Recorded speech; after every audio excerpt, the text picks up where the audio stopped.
Halloween festivities are beginning tonight on campus. Lakeland residents prepare for the upcoming mayoral elections, and the men's cross-country team has something to celebrate. All this and more on FSC Today.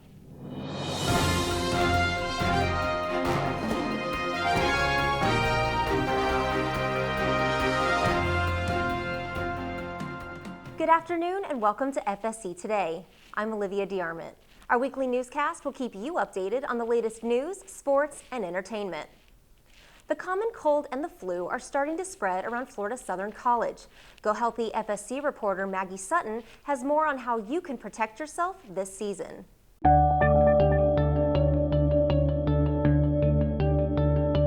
Hello and welcome to Go Healthy FSC. I'm Maggie Sutton. We'll keep you updated on fitness tips, healthy eating, and college life. Close living quarters, shared rooms, and social activities make college students very susceptible to catching a cold or the flu. Experts and students weigh in on how students can protect themselves. Students are starting to hear complaints on campus of illness going around. Communications student Kate Becker feels that this is because of the stress that sets in during the middle of the semester. Definitely around midterms week, because kids are constantly with each other studying, not sleeping, and definitely a lack of exercise. This time of year, there's definitely a lot of your sinus infections. Some people will get the flu, not a lot, but some. And you see just kind of the common cold really floating throughout all of your residence halls. Senior resident advisor Jared Goodwin says that living in close quarters with other students contributes to the spread of disease. You know, you live with dozens of people, you share dozens of bathrooms across campus, so there's definitely a lot of interaction with people that helps spread those germs. Developing good hygiene habits can help students avoid disease and stay healthy. Make sure you wash your sheets, your towels once a week. That's definitely a good thing to do. And then never share personal items, never eat or drink after anyone. These are things that you can do to keep yourself healthy. Both Becker and Goodwin recommend that students pay attention to signs of illness around them, while also being considerate of others. Just be aware of your surroundings. You know, if people are coughing or sneezing, try to stay as far away, or, just try and take care of yourself. That's the biggest thing. To avoid getting sick, be considerate of others and treat yourself with good respect. Over-the-counter medication should help a student suffering from the common cold feel better in 3 to 4 days. But if you have a fever over 100 degrees Fahrenheit, visit the health center immediately. Well, that's it for today's show. I'm Maggie Sutton. Like us on Facebook and stay healthy, FSC. For a list of 9 hidden health hazards, including ones that can be found in your dorm room, visit www.health.com. Tomorrow is the last night you can attend the Buckingham Terror Campfire's Haunted House. Tickets are $7 for adults and $4 for kids 12 and under. If you're a Florida Southern student and would like to scare visitors inside the haunted house, you can email info@campfire-sunshine.org. If you're looking for another activity to do on Halloween, the Lakeland Square Mall is offering free trick-or-treating. There will also be a Halloween costume contest with prizes running from 5:30 p.m. to 7:30 p.m. The Club Monster Mash Halloween Party is tonight. The party is for residents of the Nicholas and Wesley residential halls. It will take place in the field between the two buildings. Everyone is encouraged to dress up in their favorite Halloween costume. It starts at 8:30 p.m. And also tonight, the Florida Southern Multicultural Club is hosting the Mocksquerade Ball inside the JR lobby at 7 p.m. There will be dancing and prizes for the best costumes. A new Frank Lloyd Wright designed building is coming to Lakeland. The opening of the Visitor Center is tomorrow at 7:30 p.m. The center is located on the corner of McDonald Street and Johnson Avenue.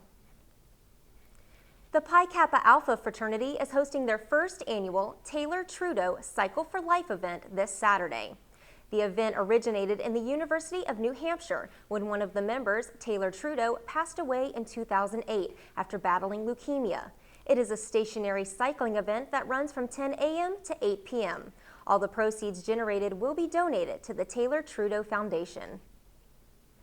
If you're looking for a great way to support Breast Cancer Awareness Month, Pink Week is the perfect way to go. Zeta Tau Alpha will be hosting Breastival, a yogurt eating contest, and a Z-Hop this week. CETA also paired up with the women's volleyball team the week before fall break to bring breast cancer awareness and education to the campus through their annual Pink Out game. The volleyball team wore pink jerseys while ZTA passed out pink ribbons and pamphlets to spread awareness. Now let's check in with Victoria Guerin for an update on our mock athletic teams.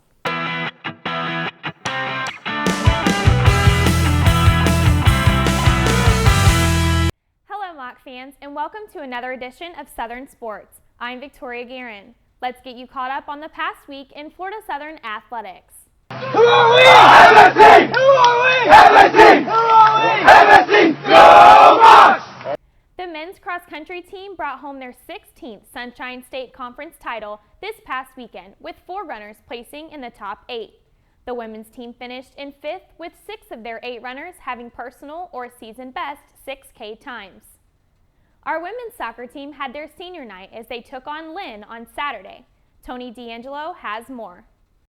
It was senior day for our women's soccer team as they played to a 3-3 tie with Lynn University. Sarah Goolsby sent the game into overtime with an electrifying goal in the 88th minute. We know what's on the line for what we need to do for conference play and conference tournament, and I just feel like we got that little bite in us that was like, we're not going down like this, we're fighting till the end, and so that's what we really did. We stuck it. This is the first game where we've come back and tied, but you could tell with the crowd and everyone on the team that everyone was up and adrenaline was pumping, so it was good. The seniors will be missed, having played on Barnett Field for the last time. Ultimately, it was a lot of fun. It was an amazing last game, and I couldn't be happier to play that on this field. Our seniors, they're great leaders. They just push, and they push you. They know what you can do, and I mean, we're gonna miss them tremendously next year. It's gonna be a loss. I mean, they're my best friends, and I'm gonna miss them the second I leave here. We have 2-3 more games, and I'm gonna miss this every day for the rest of my life. The Lady Mocs look to keep up their momentum for the end of their regular season and for the Sunshine State Conference Tournament. For Southern Sports, I'm Tony D'Angelo. Men's soccer also took on Lynn University Saturday night. Freshman Alec Cosio gave the Mocs some of their best scoring chances in the match, but in the end it was the Knights who took a 3-0 victory over the Mocs. Men's and women's swimming faced Florida Tech on Saturday. The men took a 126-74 victory, with Alan Gutierrez winning 2 events for the Mocs. The women's team also took a victory with a score of 131-65. The Lady Mocs moved to 3-0 on the season. Our volleyball team played 2 matches this weekend at Jenkins Fieldhouse. They dropped a hard-fought 3-game set to Tampa on Friday night with a 0-3 loss. That came back Saturday to take a 3-1 victory over Rollins College. That's all for today. Don't forget to follow us on Twitter at FSC Sports and tune in next week for more on your Florida Southern athletics. For Southern Sports, I'm Victoria Guerin. In local news, Lakeland residents are preparing for a tight vote in the mayoral elections beginning Tuesday, November 5th. Current projections show Republican City Commissioner Howard Wiggs holding a slight lead over incumbent Mayor Gal Fields. Wiggs' lead is attributed to his campaign raising almost 6 times the amount of money than that of Fields' campaign. Analysts question the accuracy of the projections, saying that Republicans tend to be more active on online polls. And recent surveys show that voters are showing little interest in the election for a new Lakeland City Commissioner. A recent Florida Southern College and Lakeland Ledger poll showed that 78% of those surveyed didn't know whom they were going to vote for come Election Day. First Fridays is one of downtown Lakeland's most popular reoccurring events, held each month in the Munn Park Square. This week's theme, properly titled We Built This City, will be hosted by the Polk County Builders Association and the City of Lakeland. You and your family can enjoy food, music, and live entertainment, including the City Employees Give Back talent show. The fun begins at 6 p.m. And while you're in the neighborhood, you can stop by the Loft Art Gallery inside Paint Along Studios to see the works of artist Dick Blandford. Refreshments and hors d'oeuvres will also be served. Coming up, a student is arrested after bringing deadly weapons to school, plus a state fair disaster, what the Wake County Sheriff has to say, just after the break.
they called an attic, I call the garret.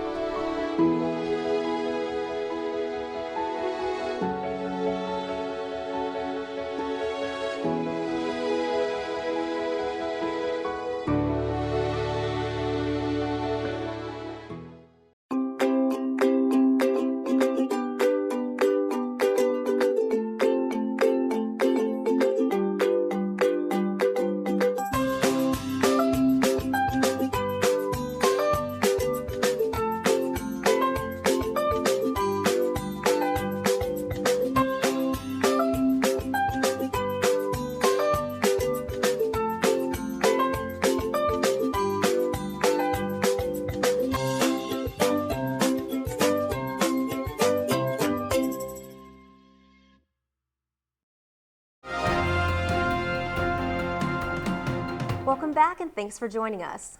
A middle school boy from Washington State was arrested last week after he brought 400 rounds of ammunition, knives, and a handgun to his school. He intended to shoot another student who he thought was bullying his friend. Frontier Middle School was on lockdown for 2 hours, but no one was injured. The student is being held on charges of unlawful possession of a firearm, attempted assault, and possession of a weapon at school. Last Thursday night at the North Carolina State Fair, at least 5 people were injured when the ride called the Vortex restarted while it was offloading its riders. The Wake County Sheriff's Department says that 2 victims were seriously injured, one of them being the ride operator. The rides are inspected 3 times a day, but there will be a full investigation on this incident. In national news, Democrats have proposed delaying a new temporary fee on everyone covered by health insurance against the wishes of Republican senators. Employers, insurance companies, and other health plan sponsors will have to pay $63 for every person who has coverage. However, with the lingering tension that hangs over Congress, it will be difficult for any consistent decisions to be made. Now let's check in with Dion Spires with this week's Entertainment Rewind. It's time again to find out what's going on in Hollywood and in the local entertainment world. This is Entertainment Rewind. I'm Dion Spires. This weekend found Chris Brown in trouble with the law, and as many may recall, this is not his first time. Few have forgotten the assault accusations from Rihanna in 2009, but now he's been arrested on those charges once again. Brown was arrested very early Sunday morning after an altercation occurred outside the W Hotel in Washington. The victim is said to have sustained injuries, but details on the injuries have not been released. Brown is still on probation from his 2009 case after pleading guilty to his previous assault charges. We can only hope that Brown can clean up his act and move forward on what's important, the music. In other music news, it's the final week of October, and although it's barely Halloween, the music world is already preparing for Santa. That's right, the upcoming weeks will see a slew of holiday releases from the artists of Hollywood. Some stars released them early, like Martine McBride and Mary J. Blige, but this week we saw the release of Kelly Clarkson's first Christmas album. The album, Wrapped in Red, features Clarkson's spin on holiday classics as well as multiple original tracks written by the idol herself. If that's not enough to sell you on it, the album also includes duets with big-name country artists Ronnie Dunn, Reba, and Trisha Yearwood. Sales are looking good for Clarkson thus far. Although it's still early, her Christmas debut is currently top in holiday sales and number 9 in the music bestsellers on Amazon. If you're feeling the holiday spirit, you can pick up Wrapped in Red wherever music is sold. And in your local entertainment news, Les Miserables opened this past weekend at your very own Lakeland Community Theater. Many will be familiar with the show due to its film adaptation starring Anne Hathaway and Hugh Jackman just last Christmas, but now we have the opportunity to see it live on stage. The show's director, Alan Reynolds, says that the voices in the show are just as good as Broadway. Theatergoers from opening weekend also had great things to say, with one taking to Facebook to sing her praises. The post said, "I am so proud of my community theater. I can't believe I only paid $20. It reminded me what it sounds like when real singers perform the music." Take a look at this short promo from the show.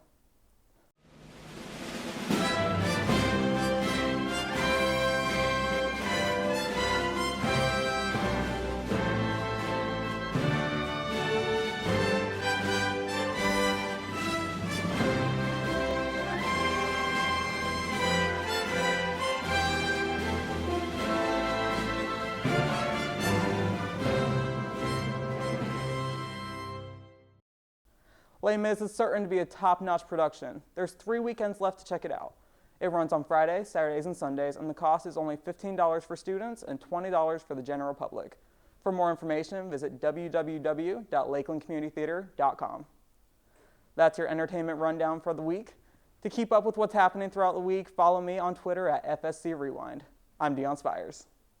Thanks for joining us on FSC Today. Be sure to tune in next week for the latest here at FSC and the community. Have a great day.